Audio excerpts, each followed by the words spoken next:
नमस्कार सर्वांना। आजच्या भागापासून आपण आर्थिक घडामोडींना सुरुवात करतो। आर्थिक घडामोडींमध्ये जानेवारी ते मार्च 2024च्या आर्थिक घडामोडी आपण अभ्यासणार आहोत आणि करंट अफेअर्सचे जे आहेत त्याचे आपण एक वर्षाचे 4 टप्पे पाडलेले आहेत, 3-3 महिन्यांचे टप्पे आहेत। मग हे जानेवारी ते मार्च 2024 संपलं की तिथून पुढचे 3 महिने आपले जे असणार आहेत ते एप्रिल मे जूनचे असणार आहेत। त्याच्यानंतर तिसरा टप्पा आपला जुलै ऑगस्ट सप्टेंबरचा असणार आहे आणि चौथा टप्पा ऑक्टोबर नोव्हेंबर डिसेंबरचा असणार आहे। हा टप्पा आपले कधी संपतील सगळे तर साधारणपणे फेब्रुवारी 2025च्या एंडपर्यंत हे संपूर्ण जानेवारी 2024 ते डिसेंबर 2024 चे संपूर्ण करंट अफेअर्स तुमच्याकडे असतील, सगळ्या नोट्स तुमच्याकडे असतील। शिवाय मार्च 2025च्या अखेरपर्यंत जानेवारी ते मार्च 2025चे पण करंट अफेअर्स तुमच्याकडे असतील आणि आपण त्या ठिकाणी रेग्युलर सगळ्या नोट्सकडे येऊयात। आणि मग हे करताना सगळं आपल्याला टप्प्याटप्प्यानं पार पाडावं लागणार आहे आणि आपण जाताना एक विशेष काळजी अशी घेतो की परिपूर्णतेकडून जाऊयात, म्हणजे छोटे छोटे मुद्दे पण सुटले नाही पाहिजेत, जेणेकरून वर्षभर जर सगळ्या करंट अफेअर्स आपल्याला करता आल्या तर मग तिथे 13-14 अशा मार्क आपल्याला पाडता येतील का या दृष्टिकोनातून आपण चाललो आहोत।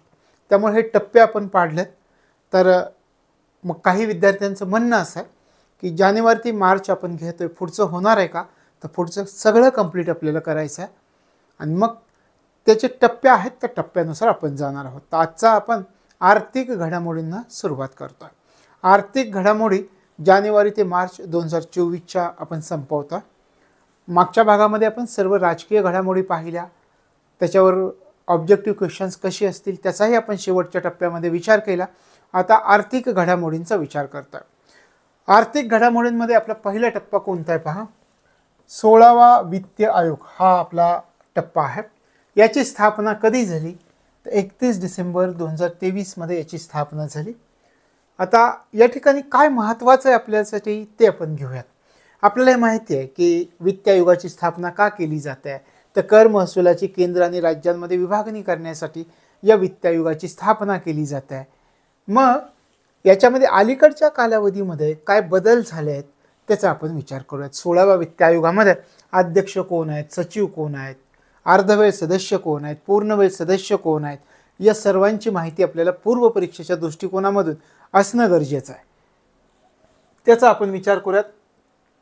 अध्यक्ष कोण आहेत पहा 16व्या वित्त आयोगाचे, डॉक्टर अरविंद पनगारिया हे अध्यक्ष आहे, हे लक्षामध्ये ठेवा, पनगारिया हे अध्यक्ष आहेत। सचिव कोण आहेत, ऋत्विक रंजनम पांडे हे 16व्या वित्त आयोगाचे सचिव आहेत। पूर्णवेळ सदस्य कोण आहेत, पूर्णवेळ सदस्य अजय नारायण झा, एनी जॉर्ज मॅथ्यू आणि निरंजन राजाध्यक्ष हे पूर्णवेळ सदस्य आहेत। अर्धवेळ सदस्य कोण आहेत, अर्धवेळ सदस्य सौम्या कांती घोष या आहेत। म्हणजे सुरुवातीला आपण 16व्या वित्त आयोगाचे अध्यक्ष, सचिव, पूर्णवेळ सदस्य आणि अर्धवेळ सदस्य कोण आहेत याचा विचार केला की जे आपल्या पूर्व परीक्षेच्या दृष्टिकोनातून खूप महत्त्वाचं आहे। अध्यक्ष आपण म्हटलं डॉक्टर अरविंद पनगारिया, पूर्णवेळ सदस्य आपण म्हटलं अजय नारायण झा, एनी जॉर्ज मॅथ्यू, निरंजन राजाध्यक्ष, अर्धवेळ सदस्य जे आहेत ते सौम्या कांती घोष आहेत। इथपर्यंत लक्षात आलं, पुढे जाऊयात आपण। आता कधीपर्यंत यांनी अहवाल देणं आवश्यक आहे, 16व्या वित्त आयोगानं केव्हापर्यंत अहवाल देणं आवश्यक आहे, 31 ऑक्टोबर 2025 पर्यंत अहवाल देणं आवश्यक आहे। 16व्या वित्त आयोगाच्या शिफारशी केव्हापासून लागू होतील, 1 एप्रिल 2026 पासून 16व्या वित्त आयोगाच्या शिफारशी लागू होणार आहेत। त्याच्यानंतर 16व्या वित्त आयोगाचा कालावधी काय असणार आहे, 2026-27 ते 2030-31 हा कालावधी असणार आहे। त्याच्यानंतर याची पहिली बैठक केव्हा आणि कोठे झाली हे पण आपल्यासाठी महत्त्वाचं आहे। पहिली बैठक 14 फेब्रुवारी 2024ला नवी दिल्ली या ठिकाणी झाली। आता ह्या महत्त्वाच्या घडामोडी आहेत 16व्या वित्त आयोगाच्या। त्याच्यानंतर आपल्याला त्यांच्या अध्यक्षांबद्दल थोडीशी माहिती जाणून घ्यावी लागेल। त्याच्या अगोदर एकदा रिव्हिजन करूयात। अध्यक्ष अरविंद पनगारिया, सचिव ऋत्विक रंजनम पांडे, पूर्णवेळ सदस्य अजय नारायण झा, ॲनी जॉर्ज मॅथ्यू, निरंजन राजाध्यक्ष. अर्धवेळ सदस्य कोण आहेत तर सौम्या कांती घोष या अर्धवेळ सदस्य आहेत. त्याच्यानंतर अहवाल कधीपर्यंत देणं आवश्यक आहे, 31 ऑक्टोबर 2025 पर्यंत. याच्या शिफारशी केव्हापासून लागू होतील, 1 एप्रिल 2026 पासून लागू होतील. या शिफारशी कोणत्या कालावधीसाठी असतील, 2026-27 ते 2030-31. पहिली बैठक केव्हा झाली, कोठे झाली, 14 फेब्रुवारी 2024ला नवी दिल्लीला झालेली. लक्षात आलं. आता याचे जे अध्यक्ष आहेत डॉक्टर अरविंद पनगारिया यांच्याविषयी आपण माहिती पाहूया. त्यांच्याविषयी एखादा प्रश्न विचारला तर आपल्याला माहिती असणं गरजेचं आहे. भीलवाडा राजस्थान त्यांचं जन्मस्थान आहे. त्याच्यानंतर ओळख काय त्यांची, भारत अमेरिकन अर्थतज्ञ म्हणून त्यांना ओळखलं जातं. त्यांनी कोणत्या विद्यापीठामधून अर्थशास्त्रामध्ये PhD केली आहे पहा, प्रिन्स्टन विद्यापीठामधून अर्थशास्त्रामध्ये त्यांनी PhD केलेली आहे. शिवाय कोणत्या विद्यापीठामध्ये त्यांनी प्राध्यापक म्हणून काम केलं आहे, कोलंबिया विद्यापीठामध्ये त्यांनी प्राध्यापक म्हणून काम केलं. त्यानंतर नीती आयोगाचे पहिले उपाध्यक्ष म्हणून यांना ओळखलं जातं. 2015 ते 2017 यांना कोणता महत्त्वाचा पुरस्कार प्राप्त झाला आहे का, हो एक महत्त्वाचा पुरस्कार प्राप्त झाला आहे. 2012 मध्ये पद्मभूषण हा पुरस्कार यांना प्राप्त झाला आहे आणि सध्या नालंदा विद्यापीठाचे कुलपती आहेत. म्हणजे यातलं जर एखादं विधान विचारलं तर तुम्हाला माहिती असणं गरजेचं आहे. हे भारतातली माहिती आहे. जागतिक स्तरावरची पण माहिती आपल्याला पाहिजे. भारतातल्या माहितीमध्ये आपण काय काय म्हटलं पहा, भीलवाडा राजस्थान या ठिकाणी जन्म, ओळख भारतीय अमेरिकन अर्थतज्ञ, कोणत्या विद्यापीठातून अर्थशास्त्रामध्ये PhD केली आहे, प्रिन्स्टन विद्यापीठामधून अर्थशास्त्रामध्ये PhD केली आहे.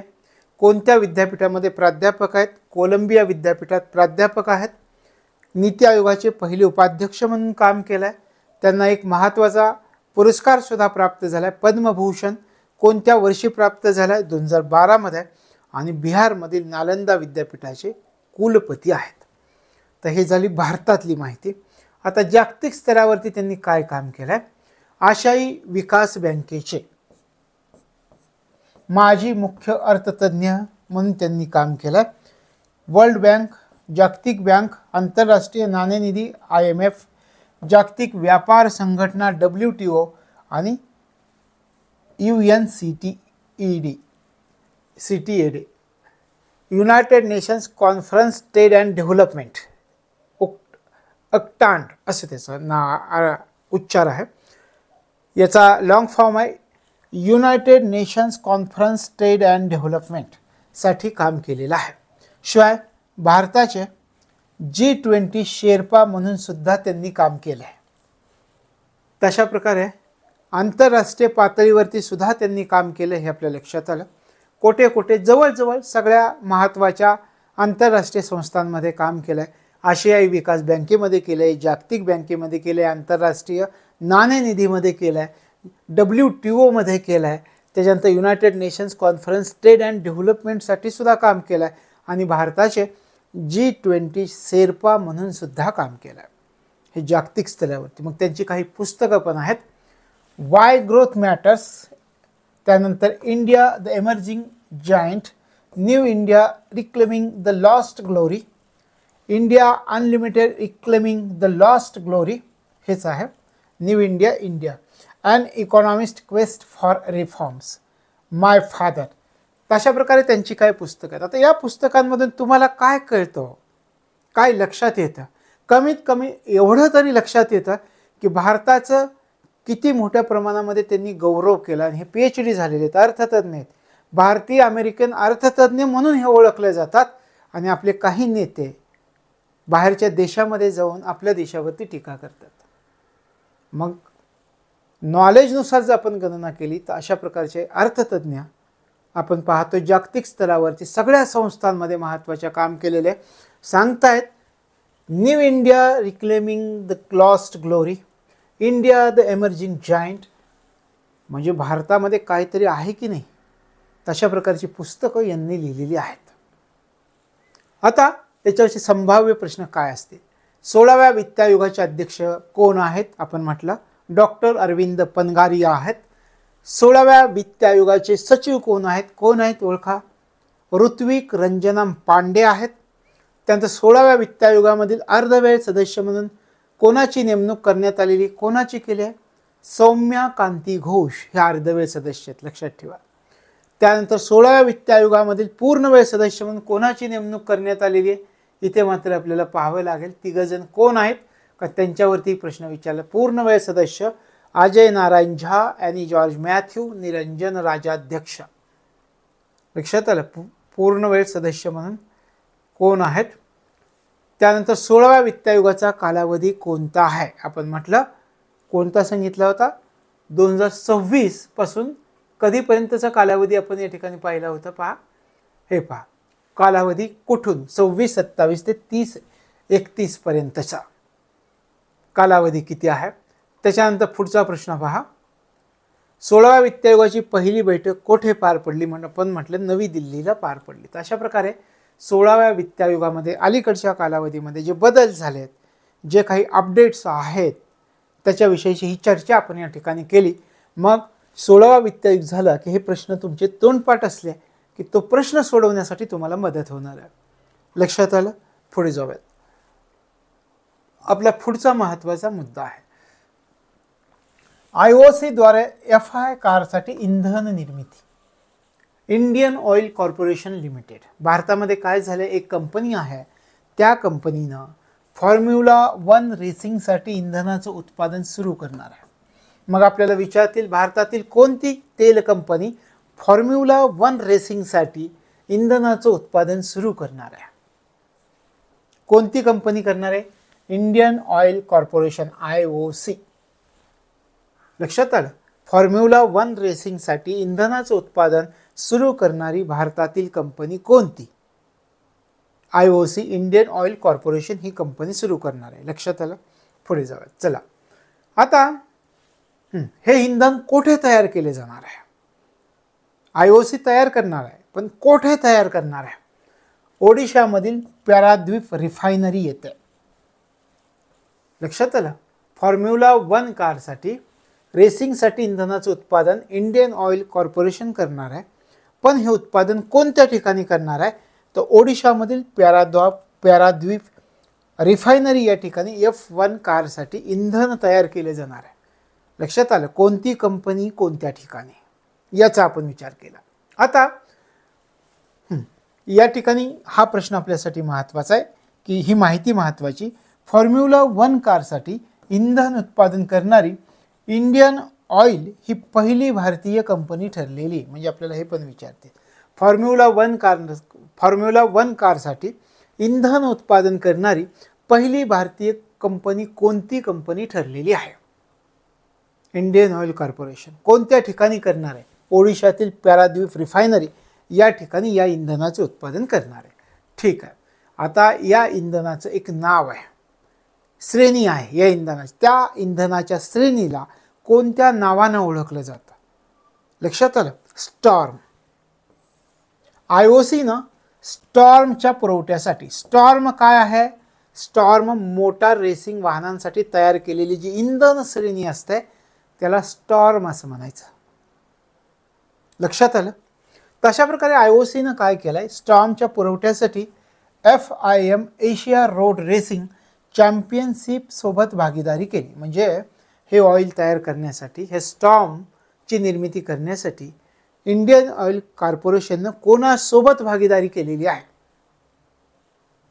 FIM Asia road racing champion सोबत भागीदारी केलेली आपल्याला दिसून येते. अशा प्रकारे हा आपला महत्त्वाचा मुद्दा आहे.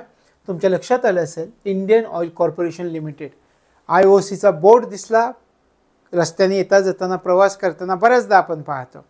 लगेच आपल्या लक्षात आलं पाहिजे की अरे ही तर फॉर्म्युला 1 रेसिंगसाठी इंधन तयार करणारी पहिली कंपनी. इंधनाच्या श्रेणीला कोणत्या नावाने ओळखलं जातं? इंधनाच्या श्रेणीला स्टॉर्म या नावाने ओळखलं जात आहे.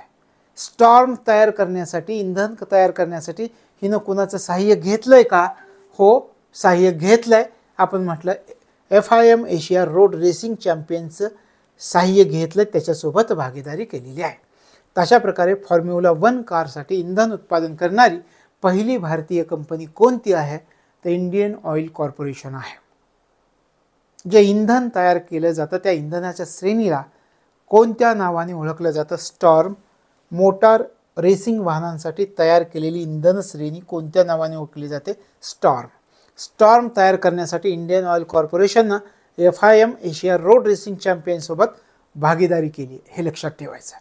लक्षात आलं? संभाव्य प्रश्न.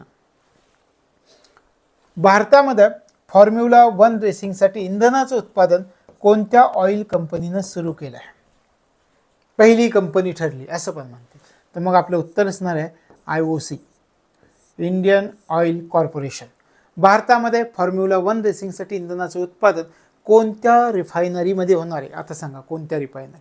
पॅराद्वीप म्हटलेलं होतं, ओडिशामधील पॅराद्वीप. पहा पुन्हा एकदा, ओडिशामधील पॅराद्वीप रिफायनरी येथे F1 कारसाठी इंधन तयार केले जाणार आहे. या इंधनाच्या श्रेणीला कोणत्या नावाने ओळखलं जातं हे पण विचारते. स्टॉर्म या नावाने ओळखलं जातं. तर अशा प्रकारे हा आपला मुद्दा आहे, लक्षात राहील तुमच्या. आपण याच्यावरती बरीच चर्चा केली. पुढे जाऊयात.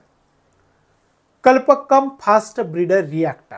आता फास्ट ब्रीडर रिॲक्टर काय आहे हे आपल्याला जाणून घेण्याची गरज नाही आहे, कारण मुख्य परीक्षेमध्ये आपण याची सविस्तर तुम्हाला ते आकृतीसहित मी दाखवेल ॲक्च्युली आहे का. पण या ठिकाणी आपण आपल्या पूर्व परीक्षेच्या दृष्टिकोनातून विचार करूयात. Kalpakkam fast breeder reactor. आता कधी झाली ही घटना? 4 मार्च 2024ला पंतप्रधान नरेंद्र मोदी यांच्या हस्ते प्रारंभ झाला आहे. कोणत्या ठिकाणी झाला आहे हे खूप महत्त्वाचं आहे आपल्या पूर्व परीक्षेच्या दृष्टिकोनातून. लक्षात आलं? कोणत्या ठिकाणी झालं आहे? कल्पक्कम, तामिळनाडू. पहिलं हे लक्षामध्ये ठेवा की 4 मार्च 2024ला पंतप्रधान नरेंद्र मोदी यांच्या हस्ते प्रारंभ झाला फास्ट ब्रीडर रिॲक्टरचा. कोणत्या ठिकाणी झाला? कल्पक्कम, तामिळनाडू या ठिकाणी झाला. ठीक आहे. आता याचं वैशिष्ट्य काय आहे? आता कसा प्रश्न विचारतील पहा. भारतातील पहिले स्वदेशी प्रोटोटाइप फास्ट ब्रीडर रिॲक्टर चा प्रारंभ खालीलपैकी कोणत्या ठिकाणी झालेला आहे? भारतातील पहिल्या स्वदेशी, आत्मनिर्भर भारत, स्वदेशी प्रोटोटाइप फास्ट ब्रीडर रिॲक्टर याचा प्रारंभ खालीलपैकी कोणत्या ठिकाणी झाला? काकरापारा गुजरात, कल्पक्कम तामिळनाडू असं पण देतील. म्हणजे वेगवेगळे ऑप्शन आपल्याला देतील. आपल्याला काय ओळखायचे? कल्पक्कम, तामिळनाडू. भारतातील पहिला स्वदेशी prototype fast breeder reactor Tamil Nadu राज्यामधील कल्पक्कम या ठिकाणी प्रारंभ झाला आहे. आणि कोणाच्या हस्ते प्रारंभ झाला आहे? तर आपल्या देशाचे पंतप्रधान नरेंद्र मोदी यांच्या हस्ते प्रारंभ झाला आहे. लक्षात आलं? ठीक आहे. आता हे तुमच्या लक्षात आलं, प्रोटोटाइप फास्ट ब्रीडर रिॲक्टर. आता या फास्ट ब्रीडर रिॲक्टर विषयी आपल्याला विचार करायचा आहे. याचा कोठे प्रारंभ झाला आहे हे आपल्या लक्षात आलं. कल्पक्कम, तामिळनाडूला प्रारंभ झाला. आता याच्याविषयी थोडी माहिती पाहूयात की जेणेकरून आपल्या लक्षामध्ये असावी. जर प्रश्न थोडा फिरला तर आपल्याला त्याच्याविषयी माहिती असली पाहिजे. फास्ट ब्रीडर रिॲक्टरची संपूर्ण रचना आणि बांधकाम स्वदेशी पद्धतीने केलं आहे. कोणत्या कंपनीनं केलेलं आहे? लक्षात. प्रोटोटाइप फास्ट ब्रीडर रिॲक्टरची संपूर्ण रचना आणि बांधकाम स्वदेशी पद्धतीनं भारतातील कोणत्या कंपनीनं केलेलं आहे? पहिल्यांदा ते कुठं झालं हे आपण अभ्यासलं. कल्पक्कम, तामिळनाडू आपल्या लक्षात आलं. आता हे याचे संपूर्ण बांधकाम आणि रचना कोणत्या कंपनीनं केली? भिवानी.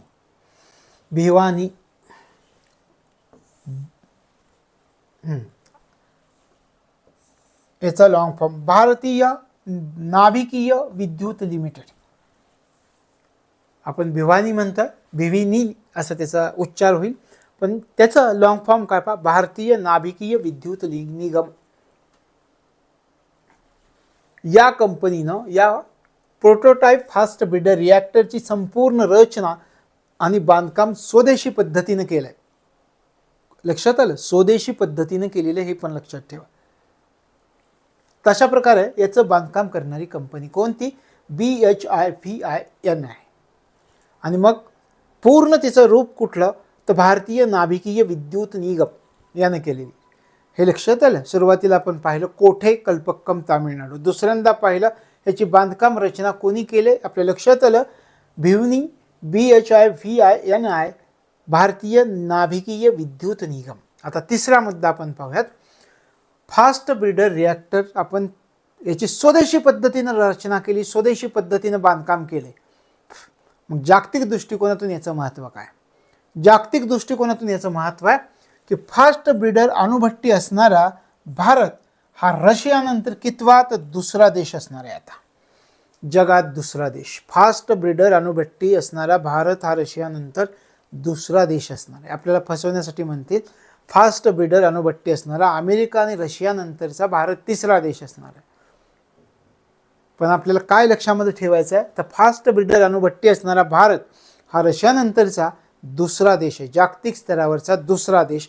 हा तिसरा मुद्दा पाहिला. पहिला मुद्दा प्रारंभ कल्पक्कम तामिळनाडू, दुसरा मुद्दा संपूर्ण बांधकाम रचना या ठिकाणी भारतीय नाभिकीय विद्युत निगमनं केले. तिसरा मुद्दा आपण पाहिला की भारत जगात दुसऱ्या क्रमांकावरती की फास्ट ब्रीडर अणुभट्टी असणारा रशियानंतर दुसरा देश आहे. आणि चौथा पॉईंट आपल्याला पाहायचा आहे की देशाचे 3 टप्प्यांच्या अणुऊर्जा कार्यक्रम आहे. म्हणजे आपल्या देशाचा अणुऊर्जा कार्यक्रम किती टप्प्यांचा आहे हे तुम्हाला इथं उत्तर मिळत आहे. आपल्या देशातील अणुऊर्जा कार्यक्रम किती टप्प्यांचा आहे? 3 टप्प्यांचा. या 3 टप्प्यांमध्ये आपण कोणता टप्पा आत्तापर्यंत गाठलेला आहे? 3 टप्प्यांच्या अणुऊर्जा कार्यक्रमाच्या दुसऱ्या टप्प्यामध्ये भारताचा प्रवेश झालेला आहे. याच्यामुळं, या बांधकामामुळं, या रचनेमुळं 3 टप्प्यांच्या अणुऊर्जा कार्यक्रमाच्या दुसऱ्या टप्प्यामध्ये भारताचा प्रवेश झाला. प्रोटोटाईप फास्ट ब्रीडर रिॲक्टरचं किती महत्त्व आहे पहा. रिव्हिजन करूयात, गरजच नाही आहे, पाठ केलं आहे. पण हे फास्ट ब्रीडर रिॲक्टर नरेंद्र मोदींच्या हस्ते प्रारंभ झाला, कल्पक्कम तामिळनाडू. हे पहिला मुद्दा. भारतातील पहिलं स्वदेशी प्रोटोटाईप फास्ट ब्रीडर रिॲक्टर आहे. याची संपूर्ण रचना बांधकाम भारतीय नाभिकीय विद्युत निगमनी केली आहे. फास्ट ब्रीडर अणुभट्टी असणारा भारत हा रशियानंतरचा दुसरा देश ठरला आहे. आणि 3 टप्प्यांचा जो भारताचा अणुऊर्जा कार्यक्रम आहे त्याच्यामध्ये दुसऱ्या टप्प्यामध्ये आपण प्रवेश केला आहे. लक्षात राहील. आता प्रश्न पहा. भारतातील पहिले स्वदेशी प्रोटोटाईप फास्ट ब्रीडर रिॲक्टर कोठे उभारण्यात आलेलं आहे? सांगण्याची गरज आहे का? ऑप्शन बघितले की तुमच्या लक्षात येईल. कल्पक्कम तामिळनाडूला उभारला आहे. चला, भारतातला पहिला आहे. भारतातील पहिले स्वदेशी प्रोटोटाईप फास्ट ब्रीडर रिॲक्टरची संपूर्ण रचना आणि बांधकाम कोणत्या कंपनीनं केलेलं आहे? कोणत्या कंपनीनं? भारतीय नाभिकीय विद्युत निगम कंपनीनं केलेलं आहे. तिसरा प्रश्न. फास्ट ब्रीडर रिॲक्टर असणारा भारत हा जगातील कितवा देश असणार आहे? आपण म्हटलं रशियानंतर दुसरा देश असणार आहे. तशा प्रकारे हा आपला मुद्दा आहे, लक्षात राहिला असेल. आपण पुढे जाऊयात. त्यानंतर पहा, 2 नवीन प्रेशराइज्ड हेवी वॉटर रिॲक्टर्स राष्ट्राला समर्पित करण्यात आलेले आहेत. 2 नवीन प्रेशराइज्ड हेवी वॉटर रिॲक्टर्स राष्ट्राला समर्पित करण्यात आले आहेत. कधी? 20 फेब्रुवारी 2024 रोजी राष्ट्राला समर्पित झाल्या. कोणी समर्पित केले? पंतप्रधान नरेंद्र मोदी यांनी समर्पित केले. 20 फेब्रुवारी 2024 PHWR pressurised heavy water reactors राष्ट्राला समर्पित. पहिली गोष्ट आपल्याला लक्षात ठेवायचं आहे, याच्या अगोदर आपण प्रोटोटाईप फास्ट ब्रीडर रिॲक्टर्स पाहिले. आता प्रेशराइज्ड हेवी वॉटर रिॲक्टर्स आहेत PHWR. किती प्रेशराइज्ड हेवी वॉटर रिॲक्टर्स राष्ट्राला अर्पण करण्यात आले हे सुरुवातीला लक्षात घ्या. किती? इथं म्हणतात 2 नवीन प्रेशराइज्ड हेवी वॉटर रिॲक्टर्स राष्ट्राला समर्पित झाले. ठीक आहे. कोणी केले? नरेंद्र मोदींनी केले. फेब्रुवारी 2024 मध्ये केले. आता आपल्याला विचार करायचा आहे की हे जे 2 नवीन प्रेशराइज्ड हेवी वॉटर रिॲक्टर्स राष्ट्राला समर्पित केलेत ते कोठे केलेत? कोणत्या अणुऊर्जा केंद्रात केलेत हे विचारतील. कोणत्या अणुऊर्जा केंद्रात केलेत? सूरत जिल्ह्यातील काकरापारा अणुऊर्जा केंद्रात. काकरापारा अणुऊर्जा केंद्रात. सूरत जिल्ह्यातील कोणत्या अणुऊर्जा केंद्रात समर्पित झाले? काकरापारा अणुऊर्जा केंद्र. इथे समर्पित झालेले आहेत 2 नवीन प्रेशराइज्ड हेवी वॉटर रिॲक्टर्स. हे पिक्चर पहा. लक्षात आलं? PHWR आपण म्हटला PHWR, heavy water reactors, pressurised heavy water reactors. 2 Kakrapar अणुऊर्जा केंद्रामध्ये हे आपण म्हटलं 2 नवीन प्रेशराइज्ड हेवी वॉटर रिॲक्टर्स आहेत सुरत जिल्ह्यामध्ये आणि ते राष्ट्राला समर्पित करण्यात आलेले. ठीक आहे, इथंपर्यंत आपल्याला कळालं काकरापारा अणुऊर्जा केंद्रामध्ये येते नरेंद्र मोदींनी राष्ट्राला समर्पित केलेत हे लक्षात आलं. आता त्याच्याविषयी माहिती 2 नवीन म्हटलं आहे, त्या 2 नवीन प्रेशराइज्ड हेवी वॉटर रिॲक्टर्सची क्षमता किती आहे, प्रत्येकी क्षमता किती आहे, राष्ट्राला समर्पित झाले की नाही, प्रत्येकी क्षमता किती आहे, प्रत्येकी 700 मेगावॅट क्षमता, एकूण 1400, प्रत्येकी 700 मेगावॅट. 2 नवीन pressurised heavy water reactors Kakrapar अणुऊर्जा केंद्रामध्ये राष्ट्राला समर्पित नरेंद्र मोदींनी. त्यांची प्रत्येकी क्षमता किती आहे, प्रत्येकी क्षमता आपण म्हटलं 700 मेगावॅट क्षमता, एकूण क्षमता किती, 1400 मेगावॅट. ठीक आहे, आता आपण पाहूयात हे जे प्रेशराइज्ड हेवी वॉटर रिॲक्टर्स आहेत काकरापारा अणुऊर्जा केंद्रामधील नवीन unit Power Corporation of India लिमिटेडद्वारे बांधले गेलेले आहेत. कोणाद्वारे बांधले गेलेले आहेत, हे NPCIL द्वारे बांधले गेलेले आहेत. NPCIL द्वारे बांधले गेलेले आहेत. म्हणजे हे 2 हेवी वॉटर रिॲक्टर्स कोणामार्फत बांधले गेलेले आहेत, NPCIL द्वारे.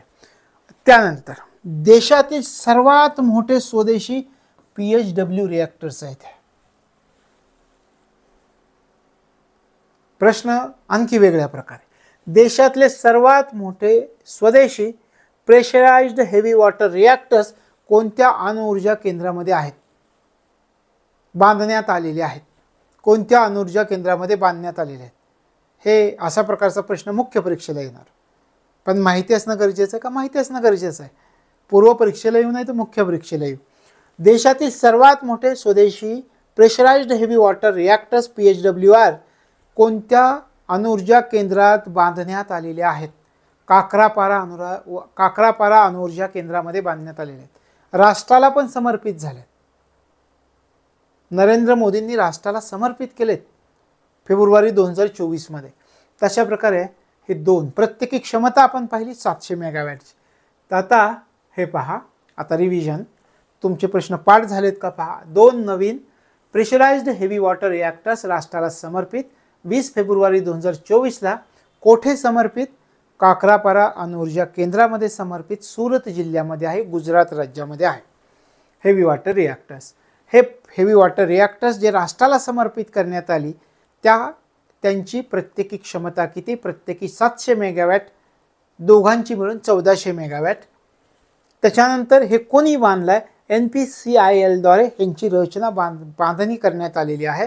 आणि यांचं वैशिष्ट्य काय, देशातील सर्वात मोठे स्वदेशी PHWR pressurised heavy water reactors आहेत. लक्षात आलं. आता प्रश्न पहा. नुकतेच पंतप्रधान नरेंद्र मोदी यांनी 2 नवीन प्रेशराइज्ड हेवी वॉटर रिॲक्टर्स राष्ट्राला समर्पित केले. हा कार्यक्रम कोणत्या ठिकाणी पार पडला, काकरापारा अणुऊर्जा केंद्र.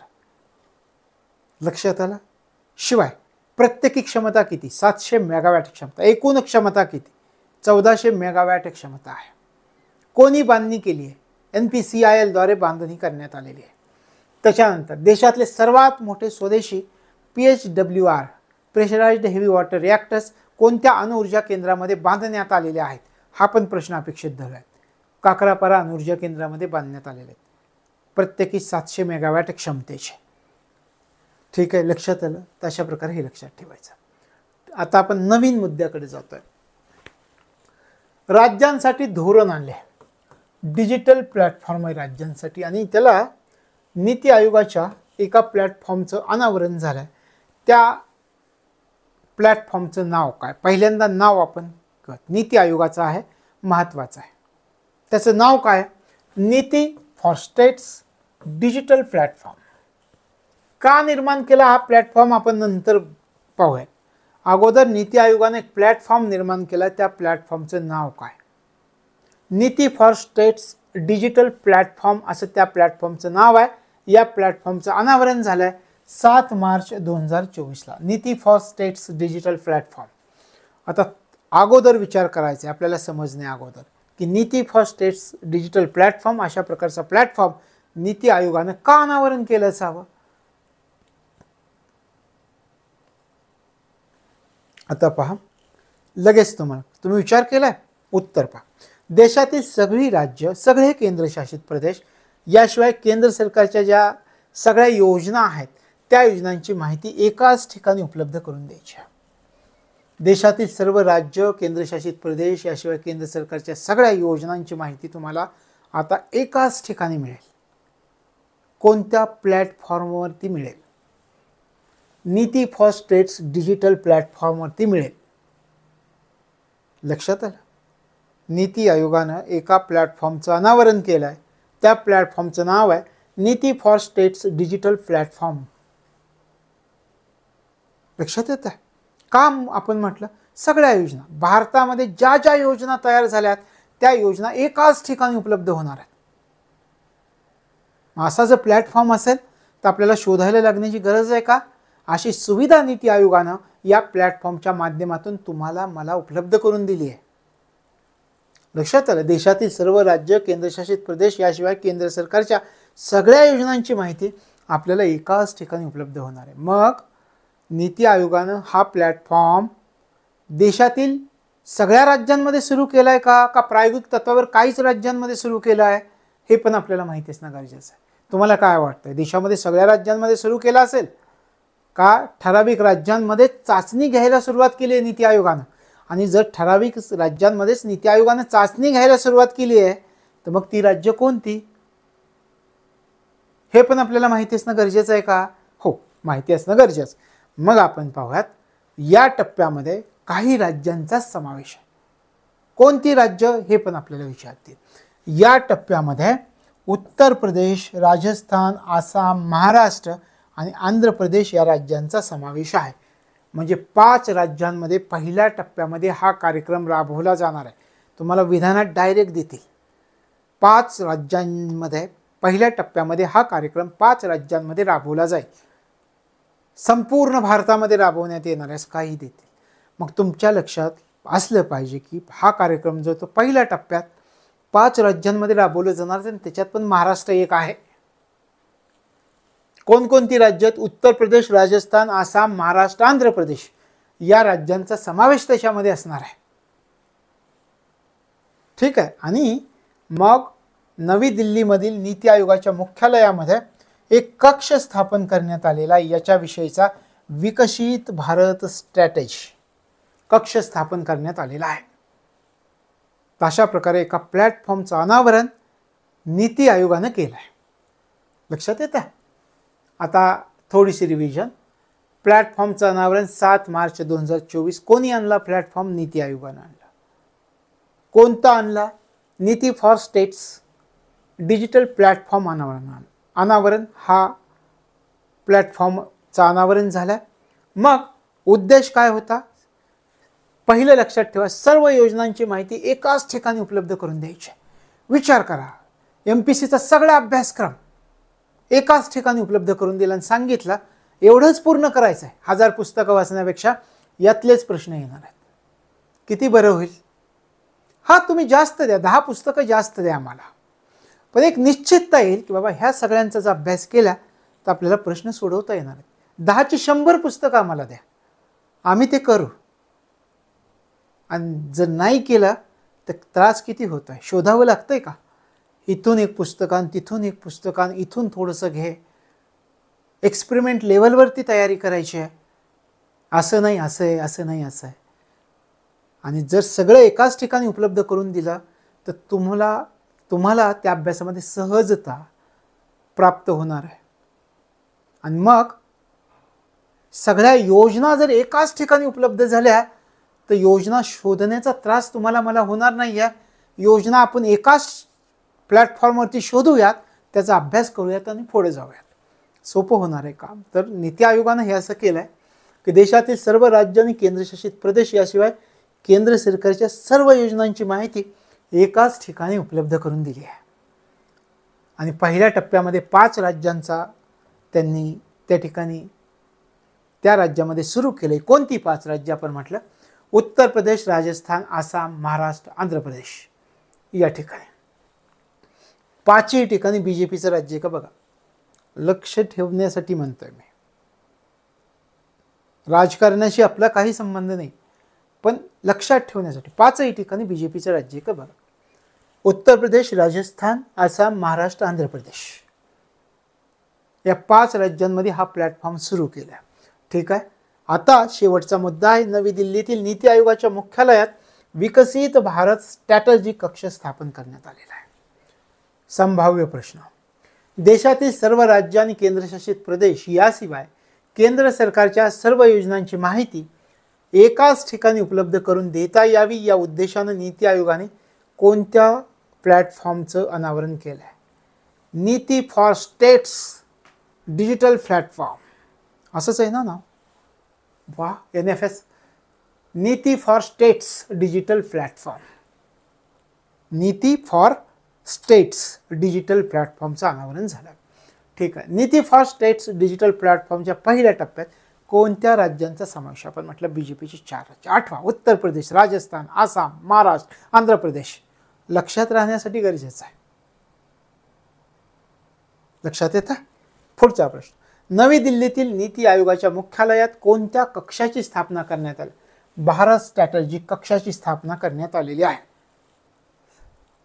तशा प्रकारे हा नीती आयोगाचा नवीन platform NITI for States Digital Platform पूर्णपणे तुमच्या लक्षात आलेला असेल. पुढे जाऊयात. हा प्रकल्प महत्त्वाचा आहे, अतिशय महत्त्वाकांक्षी प्रकल्प. 370 कलम रद्द केल्यानंतर भारताच्या सरकारनं कोणतं सगळ्यात उत्कृष्ट काम केलं असेल त्याच्यामध्ये काम करायला सुरुवात केली. 370 कलम जे रद्द झालं, जो तुम्हाला मला आनंद झाला, संपूर्ण भारतीयांना आनंद झाला, त्याच्या दृष्टिकोनातून हे जर केलं तर उद्या जो आपण म्हणतोय ना 2047 मध्ये विकसित भारताचं स्वप्न तुम्ही मी पाहिलंय. भारताच्या नवीन सुवर्ण युगाचं स्वप्न आपण पाहतोय, आतुरतेनं पाहतोय. त्यासाठी उचललेलं पाऊल आहे. उद्याचं हे भारताचं सुवर्ण युग आणणार आहे. सेमीकंडक्टरचा हब जर भारत निर्माण झाला जागतिक स्तरावरती, तर हे नक्की सुवर्णयुग येईल आपलं. 2047 पर्यंत आपण नक्की विकसित भारताच्या वाटचालीवरती आहोत. मग सेमीकंडक्टर प्रकल्पांना मंजुरी देऊन तिकडे वाटचाल करायला सुरुवात केली आहे. एवढं महत्त्व आहे का? तुम्ही म्हणाल एवढं महत्त्व आहे सेमीकंडक्टर? हो, एवढं महत्त्व आहे. आज जगाची बाजारपेठ प्रत्येक घटकामध्ये सेमीकंडक्टरची गरज आहे. त्या चिपची गरज आहे. तुम्हाला मोबाईल घ्या, लॅपटॉप घ्या, काय म्हणेल ते घ्या. आज प्रत्येकाच्या हातामध्ये लॅपटॉप, मोबाईल अशीच साधन आहे. मग त्याच्या बाबतीमध्ये आपल्याला महासत्ता बनायचंय, जगाची बाजारपेठ बनायचंय. आपण मदत घेतोय, तैवानची मदत घेतोय. आपल्या देशातले मोठमोठे प्रकल्प त्याच्यामध्ये सहभागी होत आहेत. तशा प्रकारच्या सेमीकंडक्टर प्रकल्पांना मंजुरी प्राप्त झाली आहे आपल्या देशामध्ये 29 फेब्रुवारी 2024 रोजी. किती गुंतवणूक करते सरकार? कुठेही भ्रष्टाचार नाही. 1,25,600 कोटी रुपयांची गुंतवणूक. गुंतवणूक होण्यामुळे रोजगाराच्या संधी निर्माण होत आहेत का? हो, रोजगाराच्या संधी पण निर्माण होत आहेत. प्रत्येक प्रोजेक्टमुळे रोजगाराची संधी निर्माण होते. फक्त तुमच्या माझ्यात ते स्किल पाहिजे. का स्किल शिवाय रोजगार मिळणं कठीण आहे. आजच्या युगामध्ये स्किल असणं गरजेचं आहे. तर मग रोजगाराच्या संधी पण प्राप्त होतात. 80,000 रोजगाराच्या संधी प्राप्त होतात. सेमीकंडक्टर प्रकल्पांना मंजुरी. एकूण गुंतवणूक 1,25,600 कोटी रुपयांची गुंतवणूक. हे असे सेमीकंडक्टर प्रकल्प उभारले जात आहेत. मग कोठे कोठे उभारले जात आहेत? कोणत्या कंपनीचं सहकार्य घेतलं जात आहे? कोणत्या क्षेत्रामध्ये उभारले जातात? आणि सेमीकंडक्टरच्या कोणत्या टप्प्यासाठी उभारले जात आहेत याचा अभ्यास आपण आता या करंट अफेअर्समध्ये करणार आहोत. या ठिकाणी पहा, धोलेरा विशेष औद्योगिक क्षेत्र. कुठे? धोलेरा विशेष औद्योगिक क्षेत्र, गुजरात. टाटा इलेक्ट्रॉनिक्सचा प्रकल्प आहे. धोलेरा विशेष औद्योगिक क्षेत्र गुजरातमध्ये आहे. कोणाचा प्रकल्प आहे या ठिकाणी? टाटा इलेक्ट्रॉनिक्सचा प्रकल्प आहे. देशातला हा पहिला सेमीकंडक्टर चिप फॅब्रिकेशन प्रकल्प आहे. पहा, देशातला पहिला सेमीकंडक्टर चिप फॅब्रिकेशन प्रकल्प कोणत्या ठिकाणी उभारला जात आहे? गुजरात राज्यामध्ये. कोणत्या राज्यामध्ये उभारला जाते? गुजरात. कोणत्या विशेष औद्योगिक क्षेत्रामध्ये उभारला जात आहे? धोलेरा विशेष औद्योगिक क्षेत्रामध्ये उभारला जात आहे. देशातला पहिला सेमीकंडक्टर चिप फॅब्रिकेशन प्रकल्प मध्ये भारतातील कोणत्या कंपनीचा सहभाग आहे? अडानी ग्रुपचा आहे, टाटा इलेक्ट्रॉनिक्सचा आहे, मुकेश अंबानींचा आहे का अनिल अंबानी? कुणाचा आहे? टाटा इलेक्ट्रॉनिक्सचा प्रकल्प आहे. देशातला पहिला सेमीकंडक्टर चिप फॅब्रिकेशन प्रकल्प टाटा इलेक्ट्रॉनिक्सचा प्रकल्प आहे. या प्रकल्पाला कोणत्या कंपनीचं सहकार्य आपण घेतोय? तैवानची कंपनी, आपण उल्लेख केला होता, तैवान देशाची मदत घेतोय आपण. तैवानची कंपनी, काय कंपनीचं नाव आहे? Power Chip Semiconductor manufacturing. या कंपनीचं सहकार्य घेतोय. या कंपनीमध्ये किती गुंतवणूक केली गेली? 91,000 कोटींची गुंतवणूक. नोकऱ्या निर्माण होणार आहेत 50,000. 2026 पर्यंत चिप निर्मिती सुरू होण्याचा अंदाज आहे. धोलेरा विशेष औद्योगिक क्षेत्र गुजरात. कोणत्या कंपनीचा? टाटा इलेक्ट्रॉनिक्स प्रकल्प आहे. देशातला पहिला सेमीकंडक्टर चिप फॅब्रिकेशन प्रकल्प टाटा इलेक्ट्रॉनिक्स प्रकल्पामार्फत उभारला जातो. कोणत्या ठिकाणी? कोणत्या राज्यात? गुजरात. कोणत्या विशेष औद्योगिक क्षेत्रात? धोलेरा विशेष औद्योगिक क्षेत्रामध्ये. त्याच्यानंतर आपण म्हटलं याला सहकार्य करणारी कंपनी कोणत्या देशाची? तैवान या देशाची. त्या कंपनीचं नाव काय? Power Chip Semiconductor Manufacturing company तैवानची आहे. 2026 पर्यंत चिपची निर्मिती सुरू होण्याचा अंदाज आहे. तशा प्रकारे देशातला पहिला सेमीकंडक्टर चिप फॅब्रिकेशन प्रकल्प धोलेरा गुजरात. टाटा इलेक्ट्रॉनिक्स तैवानची company, Power Chip Semiconductor Manufacturing, आणि 2026 पर्यंत चिप निर्मिती सुरू होण्याचा अंदाज आहे. पुढचा आणखी कुठे प्रकल्प आहे? दुसरा आहे सीजी पॉवर कंपनीचा प्रकल्प. त्याच्या अगोदर आपण याच्यावरती प्रश्न जे आहेत धोलेरा विशेष औद्योगिक क्षेत्राचे त्याच्यावरचे प्रश्न पाहून घेऊयात, म्हणजे आपल्याला सोपं होईल सगळे प्रश्न पाहायला. टाटा इलेक्ट्रॉनिक्सचा देशातील पहिला सेमीकंडक्टर चिप फॅब्रिकेशन प्रकल्प कोणत्या राज्यामध्ये उभारला जातो? देशातला पहिला सेमीकंडक्टर चिप फॅब्रिकेशन प्रकल्प गुजरात राज्यात. कोणत्या विशेष औद्योगिक क्षेत्रात? धोलेरा. टाटा इलेक्ट्रॉनिक्सचा देशातील पहिला सेमीकंडक्टर चिप फॅब्रिकेशन प्रकल्प कोणत्या विशेष औद्योगिक क्षेत्रामध्ये उभारण्यात येत आहे? धोलेरा विशेष औद्योगिक क्षेत्र गुजरात.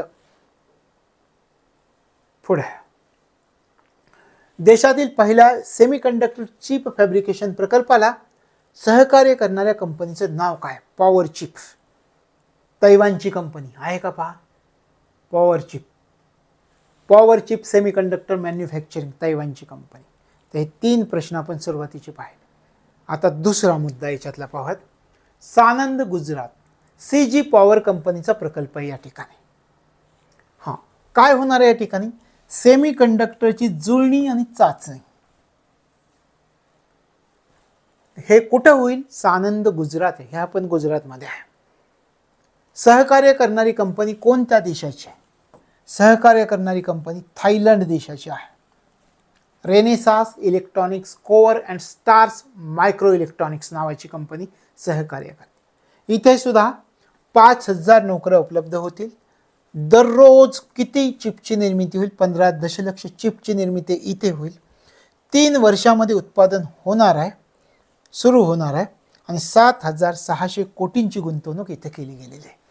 दुसरा सीजी पॉवर काय करायचं? सेमीकंडक्टर चिपची निर्मिती होईल. सेमीकंडक्टरची जुळणी आणि चाचणी हा प्रकल्प कोणत्या कंपनीचा आहे? सेमीकंडक्टरची जुळणी आणि चाचणीचा प्रकल्प कोणत्या कंपनीचा प्रकल्प आहे? भारतामध्ये कोठे उभारण्यात आलेला आहे? कोणत्या कंपनीचा? सीजी पॉवर कंपनीचा प्रकल्प आहे.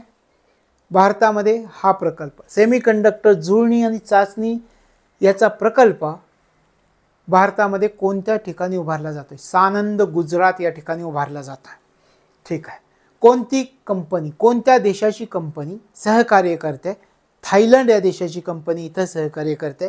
कंपनीचं नाव पहिलं लक्षात ठेवा, एवढंच अक्षर लक्षात ठेवा, Renesas. Renesas Electronics cover and Stars Micro Electronics. फक्त रेनेसास लक्षात ठेवा, म्हणजे पुढचं आपोआप तुमच्या लक्षात येईल. कोण सहकार्य? थायलंडची कंपनी, नाव रेनेसास. ठीक आहे. दररोज 15 दशलक्ष चिपची निर्मिती होईल. 3 वर्षात उत्पादन सुरू होणार आहे. 7,600 कोटींची गुंतवणूक झाली. CG पॉवर कंपनीचा प्रकल्प लक्षात आलाय. कशाचा आहे? सेमीकंडक्टर जुळणी आणि चाचणी येथे केली जाईल. चला याच्यावरची आपण प्रश्न पाहूयात. सेमीकंडक्टर जुळणी आणि चाचणी या संबंधीचा CG पॉवर कंपनीचा प्रकल्प कोठे उभारण्यात येत आहे? सानंद गुजरात या ठिकाणी येत आहे. लक्षात आलं? कोणत्या कंपनीचा? CG पॉवर कंपनीचा आहे. त्याच्यानंतर आपण इथे हे पण म्हटलं, विधानात विचारतील आपल्याला, दररोज 15 दशलक्ष चिपची निर्मिती होणार आहे असं विधान झालं तर ते पण बरोबर आहे. 3 वर्षात उत्पादन सुरू होणार आहे असं विधान आलं तर ते पण बरोबर आहे. तर हे लक्षात ठेवायचं. आता तिसरा, टाटा इलेक्ट्रॉनिक्सचाच हा सुद्धा प्रकल्प आहे. Tata semiconductor assembly and Test, TSENT. Tata semiconductor assembly and टेस्टचा प्रकल्प कोणत्या ठिकाणी उभारण्यात आलेला आहे? कोणत्या राज्यामध्ये उभारण्यात आलेला आहे? आसाम राज्यामध्ये. आसाम राज्यामधील कोणत्या ठिकाणी उभारण्यात आलेला आहे? मोरीगाव. मोरीगाव या ठिकाणी उभारण्यात आलेला आहे. कितीची गुंतवणूक आहे? 27,000 कोटी रुपयांची गुंतवणूक आहे. दररोज 48 दशलक्ष चिपची निर्मिती इथे होईल. 30,000 जणांना प्रत्यक्ष अप्रत्यक्ष रोजगार इथून सुद्धा प्राप्त होणार आहे. Morigaon Assam. Tata semiconductor assembly and Test, TSENT. कोठे? कोणत्या राज्यात? आसाम, मोरीगाव. 27,000 कोटी रुपयांची गुंतवणूक, दररोज 48 दशलक्ष चिप निर्मितीची क्षमता. आता याच्यावरचा प्रश्न आपण पाहूयात. Tata semiconductor assembly and test हा प्रकल्प आसाम राज्यातील कोणत्या ठिकाणी उभारण्यात येणार आहे? मोरीगाव. लक्षात आलं? तशा प्रकारे हे प्रकल्प आहेत. लक्षात ठेवायचं. एकदा हे प्रकल्प थोडक्यात पाहून घ्या, नुसती नजर त्याच्यावरती द्या. आपण म्हटलं की सेमीकंडक्टर प्रकल्पांना मंजुरी आपल्या देशामध्ये, त्याचं इम्पॉर्टन्स मी तुम्हाला सांगितलं. जवळजवळ सगळी मिळून 80,000 रोजगार निर्मिती होणार आहे.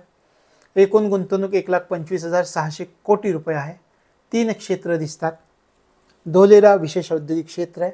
देशातील पहिला सेमीकंडक्टर चिप फॅब्रिकेशन प्रकल्प. सहकार्य तैवानची कंपनी पॉवर चिप नावाची. आणि 2026 पर्यंत चिप निर्मिती इथे सुरू होईल. 26 पर्यंत. सानंद गुजरात CG पॉवर कंपनीचा प्रकल्प.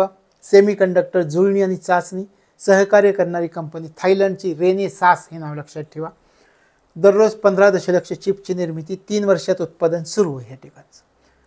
मोरीगाव आसाम या ठिकाणी. Tata semiconductor assembly and Test, TSENT, Morigaon Assam. दररोज 48 दशलक्ष चिप निर्मितीची क्षमता, 30 जणांना प्रत्यक्ष अप्रत्यक्ष रोजगार. तशा प्रकारे हे सेमीकंडक्टरचे प्रकल्प आणि हे प्रश्न एकदा लक्षामध्ये आले, एकदा मूळ संकल्पना समजली की ते आपल्याला सोडवता येणार आहे. यानंतर आपला पुढचा मुद्दा आहे, FDI धोरणातील सुधारणेला मंजुरी मिळाली आहे. Cabinet approves new space policy with UP to 100% FDI in sector. कोणत्या क्षेत्रामध्ये? अंतरिक्ष क्षेत्रामध्ये. अवकाश क्षेत्रासाठी. अवकाश क्षेत्रासाठी FDI धोरणात सुधारणा करण्यास मंजुरी दिली आहे. आपल्याला विचारतील, सरळ याच्यावरती प्रश्न येऊ शकतो. कोणत्या क्षेत्रासाठी FDI धोरणात सुधारणेला मंजुरी देण्यात आलेली आहे? खालीलपैकी कोणत्या क्षेत्रासाठी? अवकाश क्षेत्रासाठी 100% FDI ला मंजुरी देण्यात आलेली. किती टक्के देण्यात आलेली? 100%. हे आपल्याला पुढे दिसेल की यानुसार आता अंतराळ क्षेत्रात 100% FDI ला परवानगी देण्यात आलेली आहे. लक्षात आलं? प्रश्न पहा. 21 फेब्रुवारी 2024 रोजी कोणत्या क्षेत्रासाठी FDI धोरणात मंजुरी देण्यात आलेली आहे? अवकाश क्षेत्र, अंतरिक्ष क्षेत्र 100% FDI ला परवानगी देण्यात आलेली आहे. लक्षात आलं? पुढे जाऊयात. पुढचा आपला महत्त्वाचा मुद्दा आहे, इफ्को अव्वल सहकारी संस्था ठरली जागतिक पातळीवरती. आता एक अहवाल दिलाय, एक क्रमवारी देण्यात आलेली. कोणामार्फत क्रमवारी दिलेली? International Cooperative Alliance, ICA, International Cooperative अलायन्सद्वारे क्रमवारी दिली गेलेली. कशाची क्रमवारी आहे? 12व्या वार्षिक जागतिक सहकारी मॉनिटर अहवाल आहे आणि ही क्रमवारी दिली गेलेली आहे. मग जगातल्या 300 सहकारी संस्थांमध्ये कोणकोणत्या संस्था अव्वल आहेत ते दिले गेलेले आहे.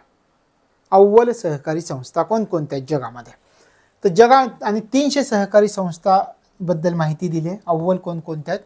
तर जगातल्या पहिल्या 300 सहकारी संस्थांमध्ये प्रथम क्रमांकावर असणारी कंपनी कोणती? तर आपल्या देशाची इफ्को आणि दुसरी अमूल आहे.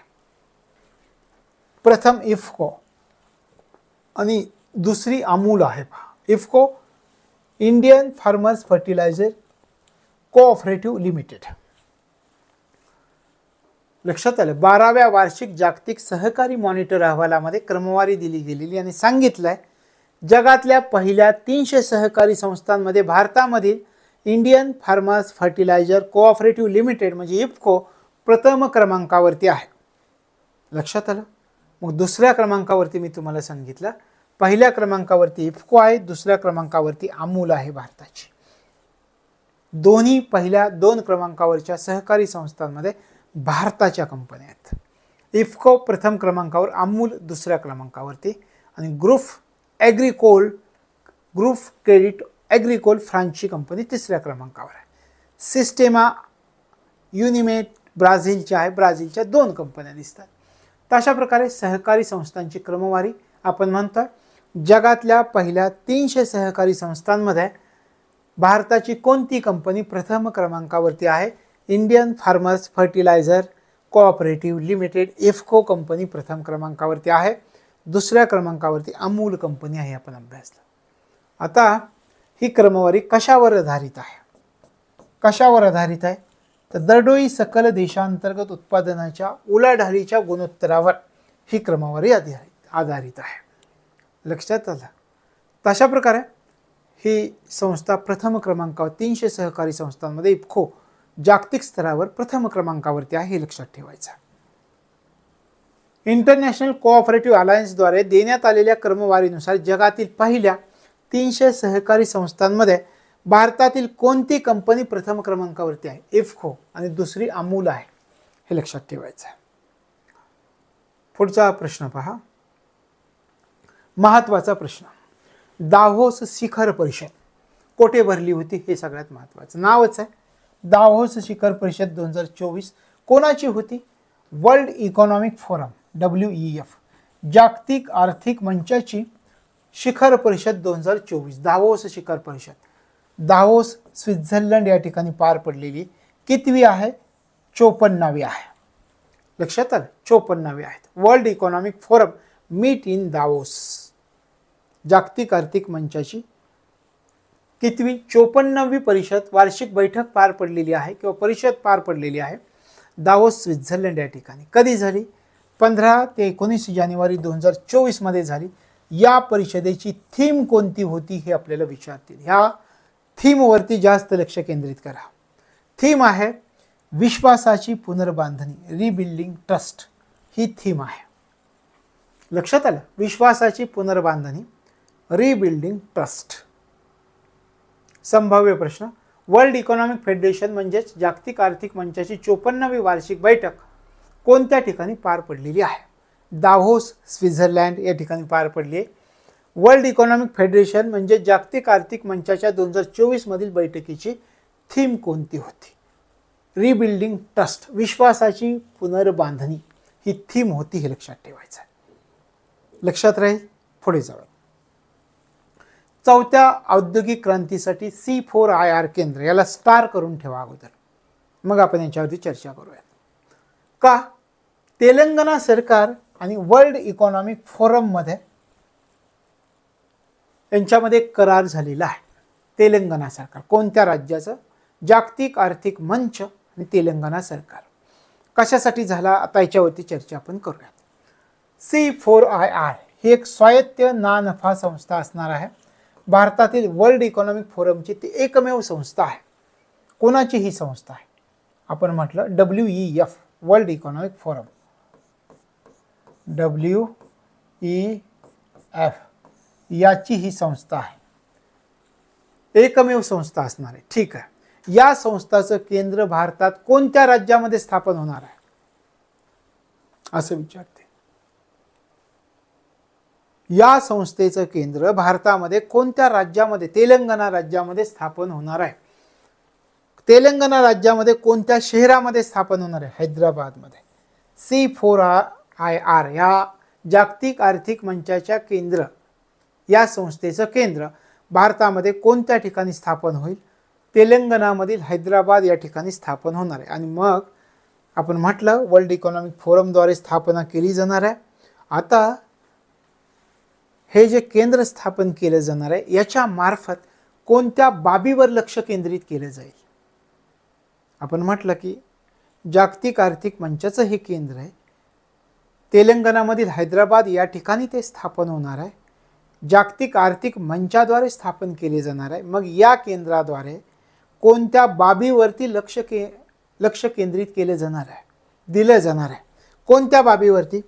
आरोग्य सेवा, जीवन विज्ञान यावर लक्ष केंद्रित केले जाणार आहे. आणि मग याच्यासाठी तेलंगणा सरकार आणि WEF जागतिक आर्थिक मंच यांच्यामध्ये सहकार्य करारावर स्वाक्षरी झाली. लक्षात आलं? पूर्ण घटना हे पहा. करारावर स्वाक्षरी झाल्यानंतर आनंद व्यक्त करताना चौथ्या औद्योगिक क्रांतीसाठी केले जात आहे. तेलंगणा ही एक स्वायत्त ना नफा संस्था असणार आहे, C4IR, आणि भारतातील वर्ल्ड इकॉनॉमिक फोरमची ती एकमेव संस्था आहे. ती कोणत्या ठिकाणी स्थापन करण्यात आलेली, कोणत्या राज्यात, कोणत्या शहरामध्ये? तेलंगणा राज्यात, हैदराबाद शहरामध्ये आपण म्हटलं. त्याच्यानंतर या संस्थेमार्फत कोणत्या बाबीवरती लक्ष केंद्रित केले जाईल? तर आरोग्य सेवा आणि जीवन विज्ञान यावरती लक्ष केंद्रित केलं जाणार आहे. आणि याच्यासाठी कोणामध्ये करार झाला आहे? तर तेलंगणा सरकार आणि जागतिक आर्थिक मंच WEF, वर्ल्ड इकॉनॉमिक फोरम यांच्यामध्ये करार झालेला आहे. संभाव्य प्रश्न पहा. भारतातील वर्ल्ड इकॉनॉमिक फोरमचं एकमेव केंद्राची स्थापना कोणत्या शहरामध्ये होणार आहे? भारतातील वर्ल्ड इकॉनॉमिक फोरमचं एकमेव केंद्र, त्या एकमेव केंद्राची स्थापना कोणत्या शहरामध्ये? हैदराबाद शहरामध्ये होईल, तेलंगणाच्या. दुसरा प्रश्न. भारतातील वर्ल्ड इकॉनॉमिक फोरमचं एकमेव केंद्र कोणत्या नावाने स्थापन करण्यात येणार आहे? C4IR. भारतात स्थापन करण्यात येणाऱ्या केंद्राद्वारे कोणत्या बाबीवर लक्ष केंद्रित केले जाणार आहे? कोणत्या बाबीवरती आपण म्हटलेलं होतं? आरोग्य सेवा आणि जीवन विज्ञान यावरती लक्ष केंद्रित केले जाणार आहे.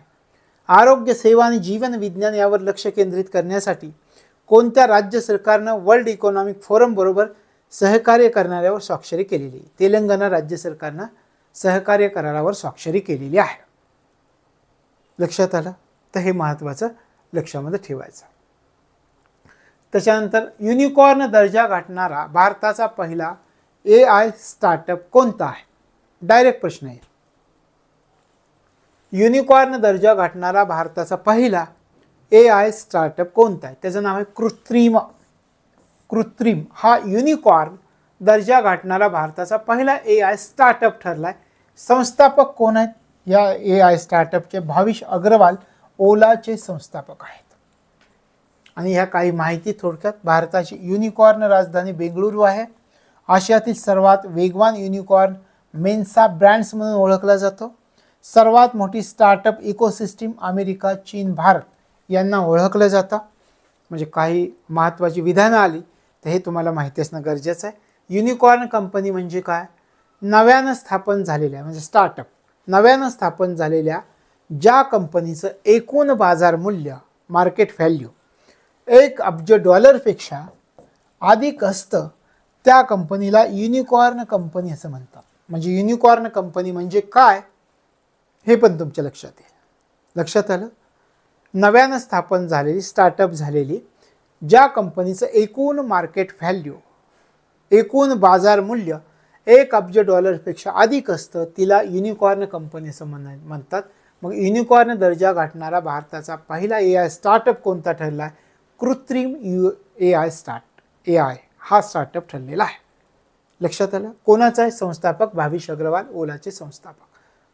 तर ह्या गोष्टी लक्षात ठेवायच्या. प्रश्न, युनिकॉर्न दर्जा गाठणारा भारताचा पहिला AI स्टार्टअप म्हणून कोणत्या स्टार्टअपला ओळखलं जातं? कृत्रिम स्टार्टअप. भाविश अग्रवाल संस्थापक, ओलाचे संस्थापक. भारताची युनिकॉर्न राजधानी म्हणून कोणत्या शहरास? बेंगळुरू शहरास ओळखलं जातं. हे आपण पाहिलंय. हे पहा. तर अशा प्रकारे हे लक्षात ठेवायचं. यानंतर लघु वित्त बँकांसाठी भांडवल मर्यादा ठरवली आहे. स्मॉल फायनान्स बँक्स आपण अभ्यासले का अर्थशास्त्रामध्ये? डिटेल्ड अभ्यासला स्मॉल फायनान्स बँक. तर मग या ठिकाणी हा नवीन मुद्दा त्याच्यामध्ये आपल्याला ॲड करावा लागेल. आता लघु वित्त बँकांसाठी भांडवल मर्यादा. भारतीय रिझर्व्ह बँकेनं लघु वित्त बँकांसाठी किमान भांडवलाची आवश्यकता ठरवली. किती ठरवली आहे? 200 कोटी रुपये ठरवली. आपल्याला विचारते स्मॉल फायनान्स बँकसाठी रिझर्व्ह बँक ऑफ इंडियानं किमान भांडवलाची आवश्यकता किती केलेली आहे? किती ठरवली आहे? 200 कोटी रुपये ठरवलेली आहे. हे लक्षामध्ये ठेवायचे. या आधीची मर्यादा 100 कोटी रुपये होती. आता 200 कोटी रुपये झाली. 8 जानेवारी 2024ला स्मॉल फायनान्स बँक्सची किमान भांडवलाची आवश्यकता 200 कोटी रुपये करण्यात आलेली आहे.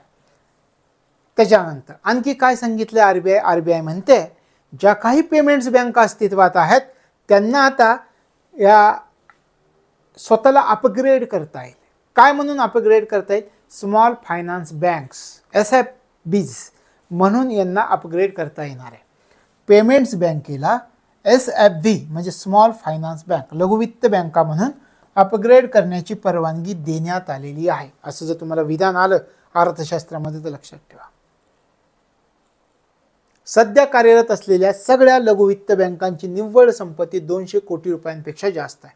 पात्र असलेल्या पेमेंट बँका, ज्या पेमेंट बँका लघुवित्त विकास बँकेमध्ये रूपांतरित होण्यास पात्र आहेत, अशा पात्र असणाऱ्या पेमेंट बँका 5 वर्षापर्यंत काम केल्यानंतर लघु वित्त बँकांमध्ये स्मॉल फायनान्स बँक्समध्ये रूपांतरणासाठी अर्ज करू शकतात.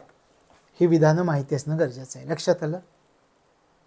तशा प्रकारे संभाव्य प्रश्न, नुकतीच भारतीय रिझर्व्ह बँकेने लघु वित्त बँकांसाठी किमान भांडवलाची आवश्यकता ठरवली. सध्या रिझर्व्ह बँकेने किमान भांडवलाची आवश्यकता 200 कोटी रुपये, 100 कोटी रुपयावरून 200 कोटी रुपये ठरवलेली आहे. लक्षात आलं? तर हे लक्षामध्ये आपल्याला ठेवायचं. त्याच्यानंतर फूड कॉर्पोरेशन ऑफ इंडिया भारतीय अन्न महामंडळाच्या अधिकृत भाग भांडवलामध्ये वाढ करण्यात आलेली आहे. भारतीय अन्न महामंडळ निर्णय केंद्र सरकारनं घेतलाय.